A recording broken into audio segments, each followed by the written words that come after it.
देखिए आज हम लोग पढ़ने वाले हैं दो चर वाले रैखिक समीकरण। तो दो चर वाले रैखिक समीकरण होता क्या है, सबसे पहले हम लोग इसमें दो चीज़ें आया है, एक चर की बात आई है, एक रैखिक की बात आई है और एक समीकरण की बात आई है। तो तीनों बातों को हम लोग समझते हैं कि कहते किसको किसको है, उसके बाद इसका हम लोग एग्जाम्पल लेंगे। सबसे पहले देखो चर का मतलब होता है बदलने वाला। तो बदलने वाला का मतलब है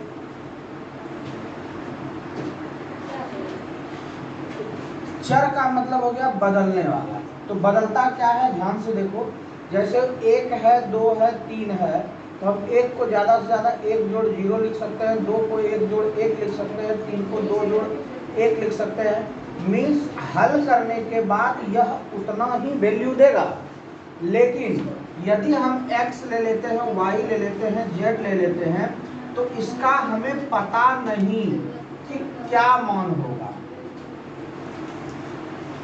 तो यहाँ पर पता ही नहीं है कि मान हमें क्या दिया हुआ है। तो जब पता नहीं है कि क्या मान दिया हुआ है, तो यह क्या होता है कि आस लगा रहता है कि इसका मान कुछ भी हो सकता है। इसीलिए इसको अनुमान करते हैं। अनुमान करते हैं कि इसका मान अलग अलग आ जाता है।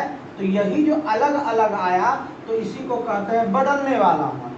तो बदलने वाले को कहते हैं हम लोग X Y Z A B C D, A से लेकर के जेड तक हम लोग डिनोट करते हैं चर को। ये हो गया हमारा पहला चीज। दूसरा, ये जो बदलने वाला है जिसका मान पता नहीं है, लेकिन हम एक पर बहुत सारा शून्य डाल देंगे, तो ये पता है कि हम इसको कितना डिफाइन करेंगे तो हल करने के बाद ये इतना ही आएगा। जैसे मैं ले लिया कि 100 का स्क्वायर प्लस 100 का क्यूब प्लस 100 पर पावर 4 प्लस 100 पर पावर 5, इतना का जोड़ कहिए क्या होगा। तो जब तक इसमें एक्स वाई जेड ए से जेड तक नहीं रहेगा, तो यह चर ही कहलाएगा। लेकिन इस सब चीज को छोड़कर वैसा मान जिसका कि मान बदलते नजर आए या बदलने वाला हो, जिसका पक्का मान नहीं हो, जिसका अलग अलग मान हो, जिसमें हम अनुमान लगा सकें, वो कहलाता है चर। तो हम लोगों का एक चीज क्लियर हो गया कि वैसी राशि जिसका मान पता ना हो यानी परिवर्तन वाला हो, उसे हम लोग चर कहते हैं। अब इसमें एक बात आती है रैखिक, जिसको हम लोग लीनियर कहते हैं। तो रैखिक हम लोग कहेंगे किसको, ध्यान से देखो, इसमें हम लोग रैखिक का मतलब होता है, आप देखिए ये हमने खींचा क्या है, रेखा। क्या ये रेखा, इधर से खींचा, ये क्या है, रेखा। लेकिन अब बात समझिए कि ये दोनों रेखा पे क्या होता है। मान लो कि हमने कहा x का मान 2 और x का मान 3, y का मान 2 और y का मान 3। तो x का एक कॉम्बिनेशन 2 के साथ, y का 2 3 के साथ, तो x का 2 और y का 2, तो x का 2 और y का 2, इससे बना क्या, रेखा। क्या बना, रेखा। और रेखा के में होने के कारण ये कहलाता है रैखिक। रैखिक का मतलब होता है जिस पर पावर केवल एक हो, जिस पर पावर एक हो। फिर से समझेंगे कि रेखा में जब मान आएगा तो उसे हम लोग रैखिक कहते हैं। अर्थात किसी भी चर पर पावर केवल एक हो, उसे रैखिक कहते हैं। क्या बोले, पहले चर, और चर के बाद क्या होगा, चर पर यदि घात एक हो, चर पर घात कितना हो, एक हो, चर पर जब घात एक रहेगा तो ये कहलाएगा रैखिक। तो दो बात क्लियर हो गया कि चर पहले किसको कहेंगे, चर कहेंगे जिसका मान परिवर्तनशील हो, उसे चर कहते हैं। और दूसरा फिर क्या कहता है कि रैखिक किसे कहेंगे, जिस चर पर महत्तम घात एक हो, महत्तम मतलब सबसे ज्यादा, और घात मतलब पावर, जिस चर पर महत्तम घात एक हो, जिस चर पर, चाहे जो चर हो ए से जेड तक में, तो उस चर पर महत्तम पावर एक हो, उसे हम लोग कहेंगे रैखिक। तो दो चीज क्लियर हो गया। अब आ जाइए समीकरण पर बात करते हैं, समीकरण किसको कहते हैं। तो ध्यान से देखो क्या क्या अभी तक हुआ, चर का परिभाषा हुआ, अपरिवर्तित राशि, साधारण भाषा में हम लोग बोलेंगे, ऐसे लिख सकते हैं वैसी राशि जिसका मान परिवर्तनशील हो, उसे हम लोग चर राशि कहते हैं। लेकिन यहाँ पर डायरेक्ट लिख देंगे अपरिवर्तित राशि। अपरिवर्तित राशि का मतलब बदलने वाला राशि, एक चीज हो गया। दूसरा इसमें कहे रैखिक, तो रैखिक को डायरेक्ट याद रखना है क्या कि चर पर पावर 1, चर पर पावर 1। एग्जाम्पल के लिए ब्रैकेट में x पर 1, a पर 1, z पर 1, ये हो गया आपका। अब जब ये हो गया तब अब और बात को जानिए, तीसरा समीकरण में क्या कहता है। समीकरण का कहना है कि चर को जब अचर के साथ, चर को जब चर के साथ, ये दोनों चर और अचर का कॉम्बिनेशन है, इन दोनों में या तो कम से कम एक चर, कम से कम एक चर दूसरे अचर के या चर के बराबर हो जाए। कहने का मतलब कि एक चर कोई दूसरे अचर या चर के साथ बराबर हो जाए, उसे समीकरण कहते हैं। ध्यान से देखना, चर का मतलब हो गया x और चर का मतलब हो गया 4। इसको भी हम लोग समीकरण कहेंगे, या x बराबर चर में है y, क्या है y, क्योंकि एक हो गया अचर एक हो गया चर, तो यह भी आपका समीकरण है, क्योंकि इसे हम लोग लिख सकते हैं x माइनस वाई बराबर 0 लिख सकते हैं, इसको x माइनस 4 बराबर 0 लिख सकते हैं। मतलब कि कोई पूछे कि समीकरण क्या है, बोलेंगे कि जब जिस परिस्थिति में चर किसी चर के बराबर हो जाए या फिर अचर के बराबर हो जाए, वह हमारा क्या कहलाएगा, समीकरण कहलाएगा। रैखिक किसे कहेंगे, जब चर पर महत्तम पावर 1 हो उसे चर रैखिक कहेंगे। अचर किसको कहेंगे, वैसी राशि जिसका मान परिवर्तनशील हो, या परिवर्तित राशि को हम लोग चर कहते हैं। अब पूरा मिला करके कि दो चर वाले रैखिक समीकरण किसको कहेंगे, तो यहाँ एक चर मैंने बताया, इसी में दो चर रहेगा, तो बोलेंगे दो परिवर्तित राशि, दो परिवर्तित राशि। ब्रैकेट में मान लो एग्जांपल दिया मैंने एक्स वाई, क्या दिया एक्स वाई। उसके बाद फिर देखो कोमा डाल देंगे, अब इसका पूरा परिभाषा बन जाएगा। रैखिक समीकरण दो परिवर्तित राशि एक्स वाई जिस पर महत्तम पावर यानी महत्तम घात कितना हो, एक हो, कितना हो, एक हो। एक को लिखा नहीं जाता है समीकरण, जब यह चर या अचर के समान हो जाए यानी बराबर हो जाए, उसे दो चर वाले रैखिक समीकरण कहते हैं। दो चर वाले रैखिक समीकरण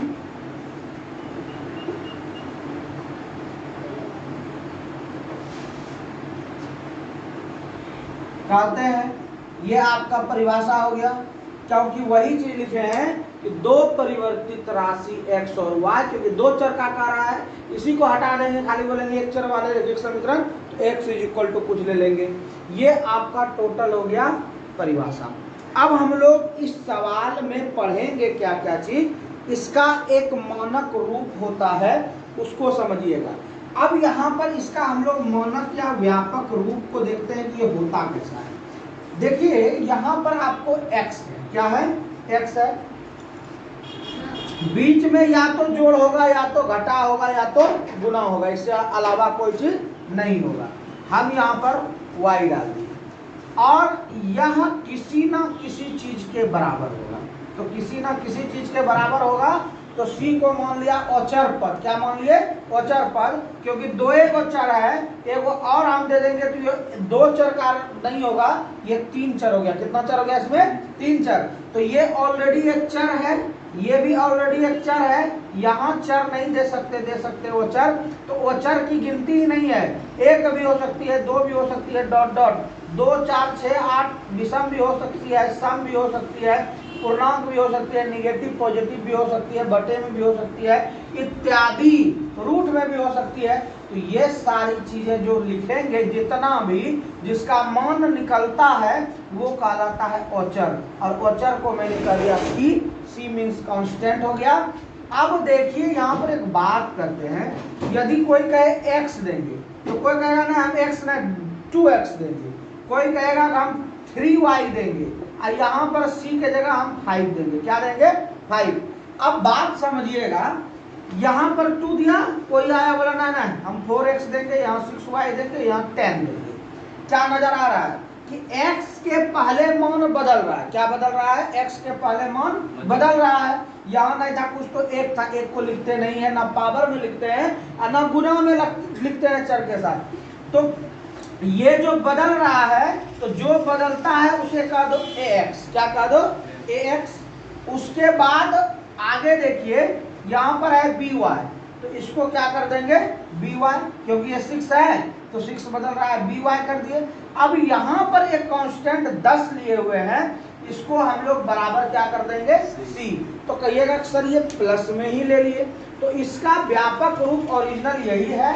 इसी को थोड़ा सा मॉडिफाई कर दो, ax प्लस by, इधर c है ना, इसको इधर लाइए माइनस c बराबर 0। तो माइनस हम क्यों देंगे? जरूरत ही नहीं है। ax प्लस by, यहाँ प्लस दे देते हैं, अब ब्रैकेट में रखते हैं माइनस c बराबर 0। कोई दिक्कत किसी को? जब ये दिक्कत नहीं है तो कोई जरूरी है कि c माइनस a में होगा? माइनस हो सकता है, प्लस हो सकता है। अब माइनस 2 हो कि 2 हो, उसको भी हम लोग औचर मतलब ही कहेंगे।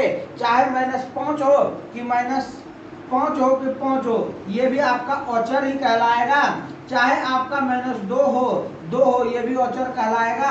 अचर में मैंने बताया कि एक्स वाई जेड etc ये सब चीज लिख सकते हैं। तो यहाँ पर इसको कर दो प्लस, इसलिए ax प्लस by अब प्लस c बराबर हो गया 0। यही होता है दो चर वाले रैखिक समीकरण का व्यापक रूप। तो कहिएगा सर दोनों को प्लस में लिख दिए, तो प्लस में लिखे तो कोई दिक्कत नहीं। यदि आपको कोई कहे इसी व्यापक रूप में कि आपको दिया हुआ एक इस प्रकार से है कि 2x प्लस 3y प्लस 4 बराबर 0, तो ये देखिए इसमें सेम टू सेम मिल रहा है। बट मैं लिखता हूं 2x और यहाँ दे दिया माइनस 3y और यहाँ दे दिया माइनस 4 बराबर 0। तो ये मत समझना कि ये दो चर वाले रैखिक समीकरण का ये रूप नहीं है। कैसे? देखिए 2x लिख सकते हैं, अरे प्लस लिख दीजिए और माइनस 3 को लिख दीजिए ब्रैकेट के अंदर, फिर यहाँ पर प्लस दे दीजिए माइनस 4 को ब्रैकेट के अंदर, तो ये भी बन गया आपका दो चर वाला रैखिक समीकरण। इसीलिए दो चर वाले रैखिक समीकरण का मेन फॉर्मूला ax हो गया। ये आपका b, बोले कि b में प्लस भी हो सकता है माइनस भी हो सकता है, टेंशन नहीं लेना है। और ये c बराबर 0, तो ये हो गया व्यापक रूप। तो कोई पूछे कि आपका दो चर वाले रैखिक समीकरण का व्यापक रूप क्या है, तो क्या कहेंगे? ax plus by plus c बराबर 0 है। अमित अब फिर यहाँ पर देखिए ये था हमारा पहला व्यापक रूप। तो अब इसमें हम लोगों को पहला जो है वो मान ही निकालने के लिए कहेगा।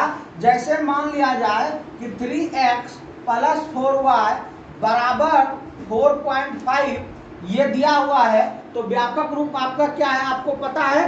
उस व्यापक रूप के हिसाब से इसको पहले सजा लेंगे। देखिए क्या करेंगे, 3x प्लस 4y, इसको इधर लाइए 4.5 बराबर 0 हो गया।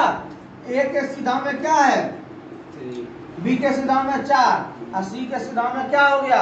यही आपका तीनों मिला करके आंसर हो गया। तो 6.1 का जो पहला है सवाल, उसमें यही कहता है नीचे दिए गए समीकरणों को ax plus by plus c बराबर 0 के रूप में लिखिए और प्रत्येक स्थिति में a b c का मान निकालिए। बस यही करना है। देखिए एक दो ठो बता देते हैं, बाकी आप लोग जो है बाद में इसे बना लीजिएगा। कहता है कि आप पहला नंबर कि ax plus by plus c is equal to 0 के रूप में लिखिए। अब प्रश्न दिया हुआ है 2x प्लस 3y बराबर 4.37। तो यहां पर देखो इसको इधर लाना है, 2x plus 3y minus 4.37 is equal to 0। यह इसका व्यापक रूप बना दिए। अब और व्यापक रूप बना सकते हैं, ये देखिए 2x प्लस 3y, यहाँ प्लस है कि माइनस है? यहाँ प्लस है, बट यहाँ माइनस है, यहाँ प्लस दे दिए। अब ब्रैकेट में 4.37 इज इक्वल टू 0 दे दिए। अब सीधा दिख रहा है a के पास प्लस वैल्यू, b के पास भी प्लस वैल्यू, बट c के पास माइनस वैल्यू। तो क्या दिक्कत है? माइनस वैल्यू है तो वही हो गया a b c। ये हो गया आसान तरीके से। एक तो और लास्ट नंबर बता देते हैं, फिर आप लोग अपने से खुद से एक नंबर टोटल कर लीजिएगा। जैसे 4 नंबर में ये है, सब सवाल का 1 और 4 बता देंगे। देखिए इतने का दिया हुआ है। अब इसको कहता है सर्वप्रथम ax plus by plus c के रूप में लिखना है। तो देखो क्या करना है, ये आपका 2x है और y को इधर लाइए तो माइनस y बराबर हो गया 0। आपको फॉर्म बनाना है ax plus by plus c is equal to 0। a का रूप दिख रहा है, प्लस नहीं दिख रहा है, तो इसको चेंज कर लो फटाक से, प्लस डाले। यहाँ y माइनस नहीं होता है, उसके जगह ना है कुछ तो -1 और हो गया y, 2 टर्म हो गया। अब c का टर्म उसमें है नहीं, तो जोड़ घटा में 0 हम लगा सकते हैं, कोई दिक्कत नहीं है। और यहाँ भी 0 डाल दिए।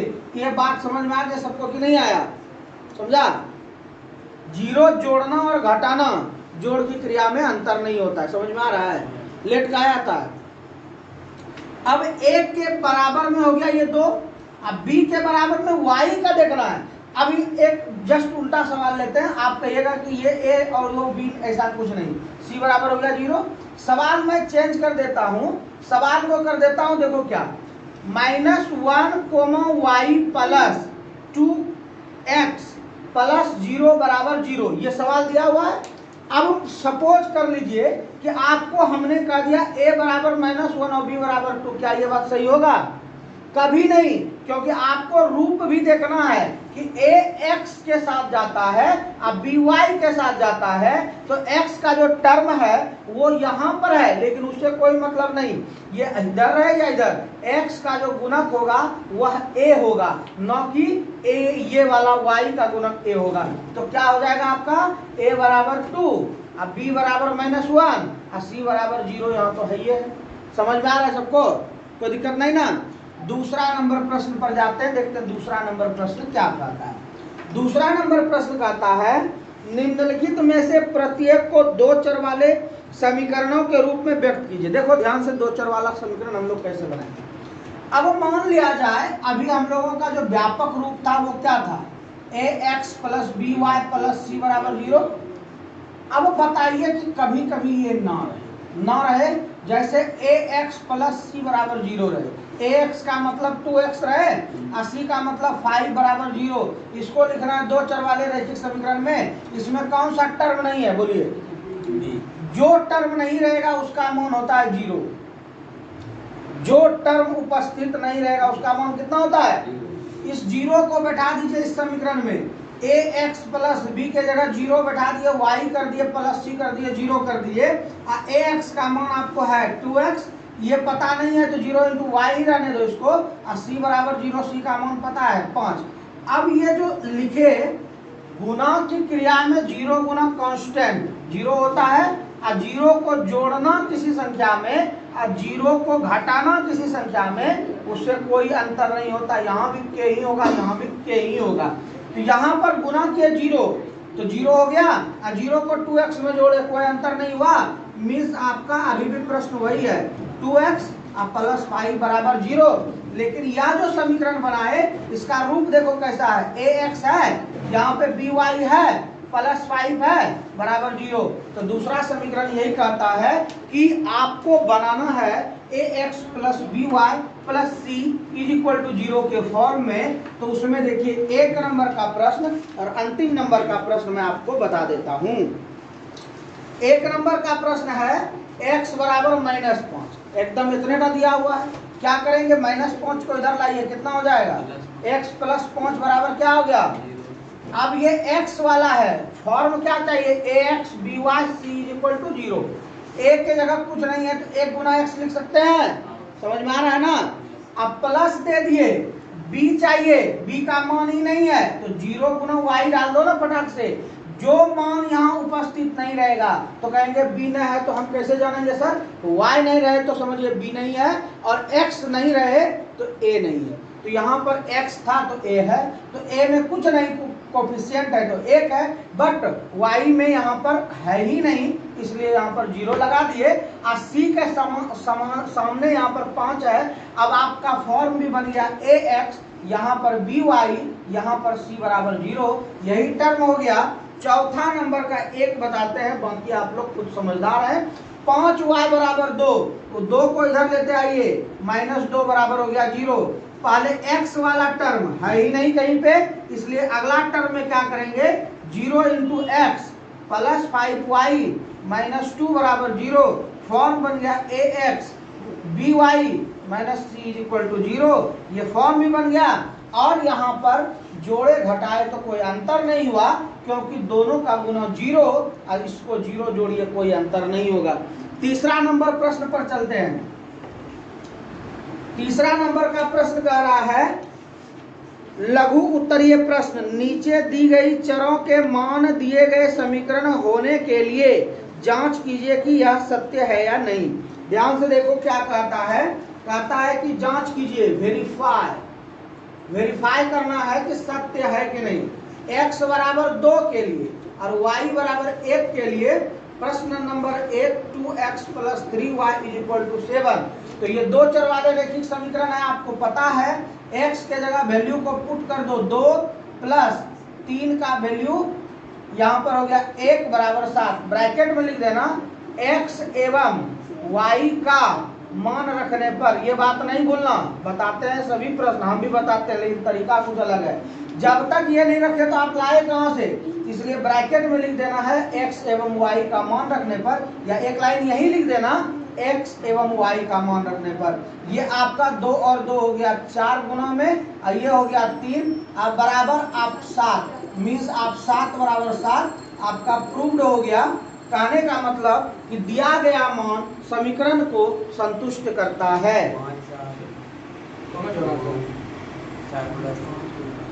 कहाँ पे 5 होगा? 4 लिखा है। दिया गया मान समीकरण को संतुष्ट करता है। अब देखिए इसी का दूसरा सवाल लास्ट नंबर का है, 3 नंबर का चौथा, कहता है 5x - 7y = 3, बताइए कि यह सत्य है कि नहीं। x बराबर 2, y बराबर 1 के लिए एक को बता देते हैं, बाकी आप लोग खुद बना लीजिएगा।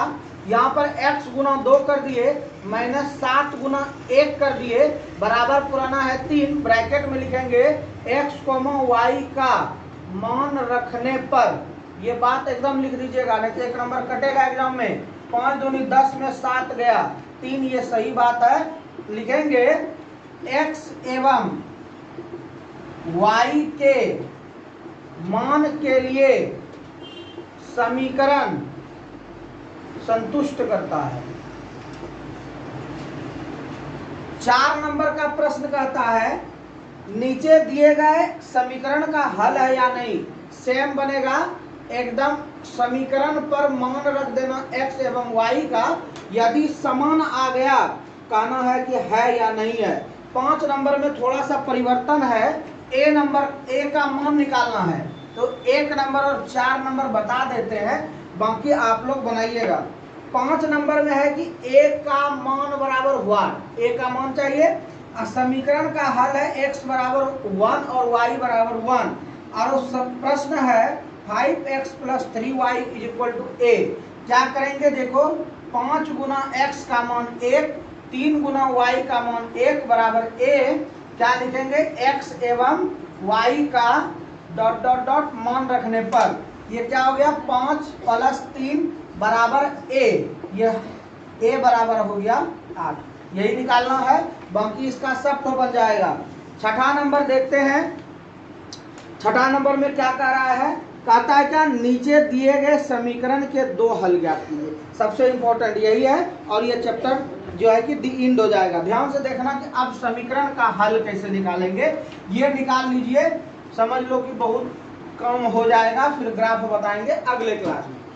अब देखिए कोई समीकरण आपको x प्लस वाई बराबर 2 दिया हुआ है। लेट क्या कि ये कोई भी समीकरण है, माना कि ये कोई समीकरण है, इसका मान निकालना है। एक वो बक्सा बना दीजिएगा जिसमें दो मान आएगा, एक x का वैल्यू और एक y का वैल्यू।